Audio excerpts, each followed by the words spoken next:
All right, second video of the day. Just in short,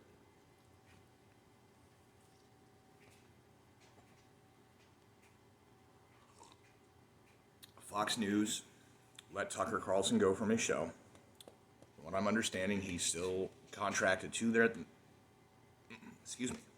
contracted to the network.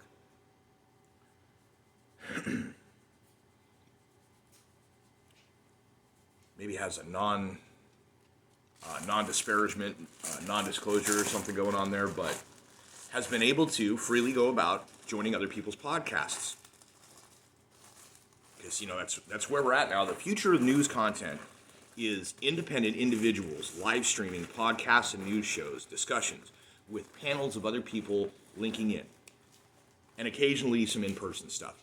So Tucker pops into somebody else's podcast, invited, goes on talking about stuff, and of course, he's been in this business for a long time. He's seen a lot of behind-the-scenes stuff. He knows the things that Fox News would not let him say at all on air.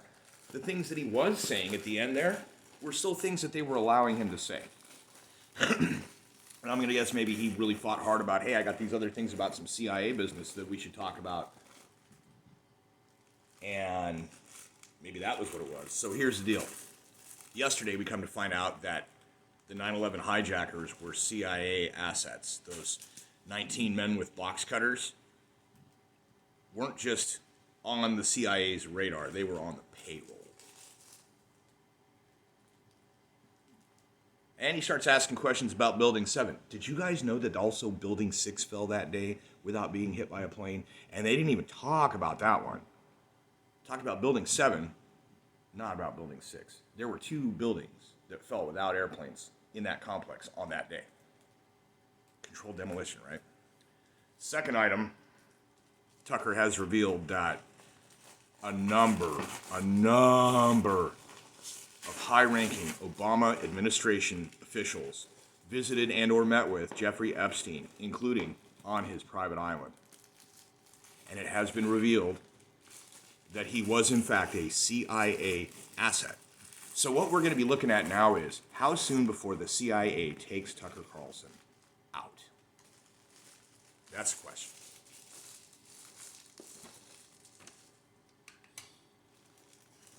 So I see stuff like that, and I'm not surprised because I already knew most of this stuff, but having it confirmed is good.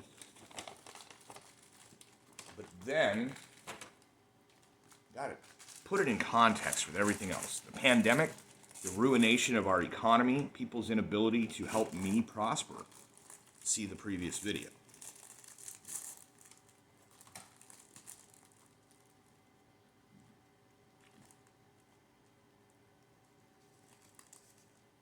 The erosion of civil liberties from the Patriot Act and other ensuing acts that were meant to further strengthen our national security or whatever, right? All those curtailments were based on the fact that 9/11 happened. Except we just found out that the guys that hijacked the planes and did the thing, if that was even real, if it wasn't CGI'd and it was missiles or whatever, were CIA assets.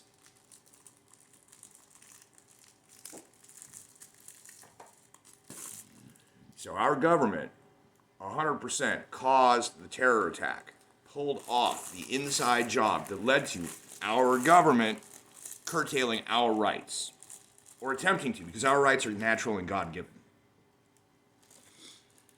Watching all these idiotic gun control attempts, watching this moron from the ATF talking about, well, I mean, we just go by what the law says. The legislators made the laws, and blah, blah, blah. And it's like, well, to some extent, yes, but ATF also has their ability to basically create rules for the purpose of being able to better enforce, and they're really getting grilled in the courts when it comes to the Texas National Firearms Act resistance. So basically what's going on there, if you're living under a rock, is that Texas has a year ago or more made it so that any items which would otherwise be considered an NFA, National Firearms Act restricted item that you have to pay extra for. It's poor people cannot own suppressors. Poor people cannot own full auto rifles or anything else full auto. It becomes an NFA item, like if you add a foregrip on a pistol, it becomes an NFA item. And you have to pay extra, lots extra, thousands of dollars extra to be able to possess this, or you're a felon. And the state of Texas said, well, if it's made in the state of Texas and it doesn't leave the state of Texas, it's not illegal, period. And their Supreme Court upheld it. And so now there's lawsuits between the state of Texas and ATF and all this, and what they're coming to is pointing out to the ATF that you say this object, which is not a firearm, but when affixed to a firearm becomes a firearm. And therefore, you must regulate it. And at the same time, you're talking about situations where they specifically refer to it as not being a firearm, but being regulated. And it's like, okay, but you are the Bureau of Alcohol, Tobacco, Firearms, and Explosives. This is not an explosive device. It is not itself a firearm, nor is it alcohol or tobacco. Just because it's firearm adjacent. Are they going to start legislating or making up not even legislating, they're going to make up their own rules to enforce on what? Holsters? You can't wear a shoulder holster. Get the fuck out of here. Have you seen how you have to hold a rifle in California? It is the most ridiculous thing. Let me show you this. I'll be right back. Okay, I'm going to do my impression of Charlie from Moist Critical and be like, oh, you're talking shit. You're saying clip, it's a mag. So look, let me show you. All right, let me show you. All right, this is a Hi-Point 995. You see this space right here? In the state of California, you have to replace part of this stock. You see how you can just hold it? It's a pistol grip. You hold it like a gun, because it's a gun, right? Okay. They put a thing that you have to wrap around this and attach that puts a big flat paddle out that completely fills this space with this dumb teardrop looking thing so that you cannot put your thumb like this, okay? So if you're going to take a California compliant rifle, you have to hold it like this to fire, right? You cannot put your thumb through because that is the dumbest thing ever. How are you going to legislate? The only way you can own this object, you got to fix this thing so it makes it harder to use. Get the fuck out of here. That's more dangerous. That is more dangerous. A person with less control over the grip of their weapon in a defense situation or an illegal offense situation. See, that's the thing. We're going to make it illegal, and we're not going to make any assumptions about whether or not people are going to follow the law. Okay. You make normal holding of a firearm illegal. You make an increased likelihood of both illegal and legal situations of people utilizing firearms, losing control, and collateral damage occurring, right? So what the message of this video ultimately comes to, excuse me as I put this gun back up first. All right. Oh, it's an adventure. Oh my goodness. Oh my goodness. Look at her. She thinks she's a lapdog.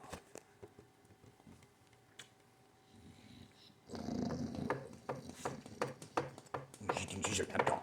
She thinks she's a lapdog. All right. You hop down. Let me finish my video. Okay? And I'll sit on the couch and drink my coffee so that you can snuggle up against it. No, you don't smoke cigarettes. Sit over here for a minute. I'm not done. My goodness. My point is, we are governed by imbeciles, incompetents, and criminals. Yes, there are people that are honest and good-natured who are attempting to do something good in it, but without taking tyrannical control, which is the antithesis of what they are trying to do in fixing, right? To just say, no, this is crap and we're going to make it right. You can't do that. Unfortunately, you have to use the process. So, at this time, the president is literally a potato. The guy has dementia. There is no question. And unless it's an act, and if the president is pretending to have dementia in order to avoid accountability, it's a bad situation. And look at the vice president. They got him fortified. It's like plot armor. Well, Jesus God, though, you don't want that crazy bitch with the word salad and the world's biggest dick lips. You don't want her in charge of nothing. We have almost made it through Biden's 4-year term as president without having to resort to Vice President Kamala Harris being president. God, oh my God.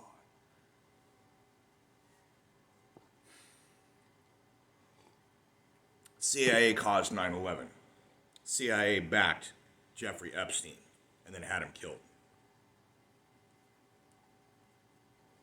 ATF is incompetent. President has dementia. Vice President completely elevated beyond where she ought to be. She should be maybe working a McDonald's drive-thru. I'm not even sure she's competent for that because of the way she mishandles her words. Certainly, she did not earn her law degree fairly, nor did she earn any of her positions in government fairly. And it even comes down to like local law enforcement. We got a new sheriff in, registered Democrat, had previously had a Republican. Of course, it's Midwest, you know.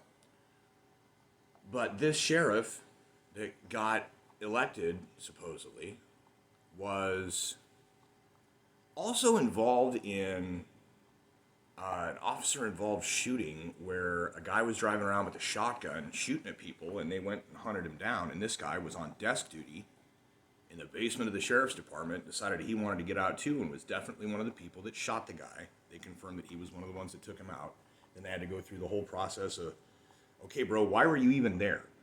On top of everything else. The issue is that you think, oh, well, yeah, the guy went out and blasted it. No. Law enforcement's mentality typically is, we will say that your rights are valuable, but our rights as police officers are more valuable. Therefore, it's okay if we go out and get some trigger time or whatever. Further, you get pulled over and you have to BTFO men with guns verbally by saying, I know what my rights are. I'm not going to let you do this. And if, no, I don't consent to this. No, I don't consent to that. You want to tell me why you interrupted what I was doing, got in my way. You're here to serve and protect, not interfere and impede and charge. Extort.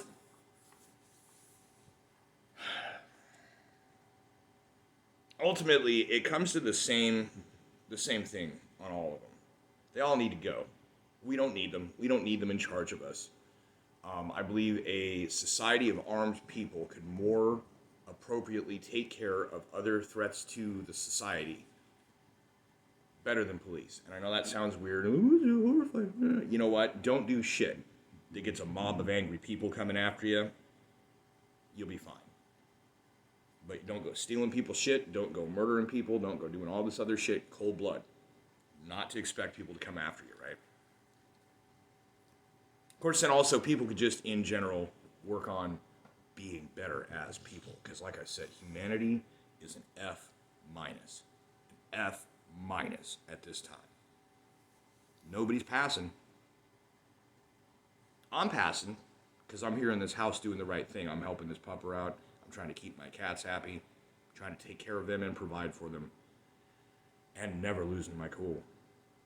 Now, people, that's a different story. People make choices. People have the conscious, cognitive ability to decide things, and when they decide to be malevolent, good wins over evil, so I'm told. Now, like I've been saying, evil is in charge of the world, period. And perhaps, just perhaps, the best way to remedy the situation might be for everyone who is armed to exterminate anyone that they know to be evil privately. Eventually, this means the bad cops be exterminated too. Eventually, be in a position to maybe exterminate bad politicians. But voting harder, we're past that. Our society is collapsing. They're talking about a democracy. It's supposed to be a constitutional republic. The republic is not upholding the constitutional rights of its people, and therefore must be shut down and replaced. So ultimately what this means is when government people impose themselves and say, behold, you must do this, we the people need to shoot them. That's what it is. So or blow them up or whatever, but we must take them out. Watch the news. Pay attention to what's going on. Get your head out of the sand. Get your head out of your ass. I'm not saying pick a side because that's what retarded brain damage people do, is pick a side. What I'm saying is pay attention to the incompetence of the federal government. Pay attention to all the people in all their dishonest ways attempting to convince you to stop questioning the process by which our leadership is selected. Just shut the fuck up about it, they say. Watch them. Watch the propagandists in the news talk about the big lie, the big lie. At every level, our government is corrupt, including the electoral process. Our leadership is not honestly selected. We, the people, do not have a say at this time. But what we do have is still the fundamental right to keep and bear arms. The necessity of a free state and its people to secure peace and prevent tyranny. The right to bear arms and keep shall not be infringed. And it was great watching, like, one of these representatives on the judiciary or oversight was questioning the ATF director, and it's just flat out asking, so what's the purpose of the Second Amendment? And the Second Amendment is a very important right. No, but I'm saying, what do you believe the purpose of it is, right? Waiting to get somebody in corrupt government to admit that the real reason that the Founding Fathers enshrined the right to keep and bear arms is so that we may violently remove corrupt governments in the future. That is what the Second Amendment is all about. So, yeah, pay attention. Tucker Carlson's still putting stuff out for now. Figure out who's lying to you. Call them out. Anywhere in life, somebody's lying to you, call them out. They will throw a fuss. How dare you? No. You lied. Shut the fuck up. Right? You cheated. Shut the fuck up. You did the bad thing that you knew you shouldn't have done. Shut the fuck up. And eventually here, probably 10 or 15 years at the absolute most, we will have completely, as a country, devolved to the point where it'll be free for all, kill or be killed. At least maybe then there's a good chance that some of us with good hearts and good aim will be able to take out those who are staying on society or part of the problem. Because until we get rid of the people that are part of the problem, we're going to keep having the problem. Because people are the problem. Thank you for your time.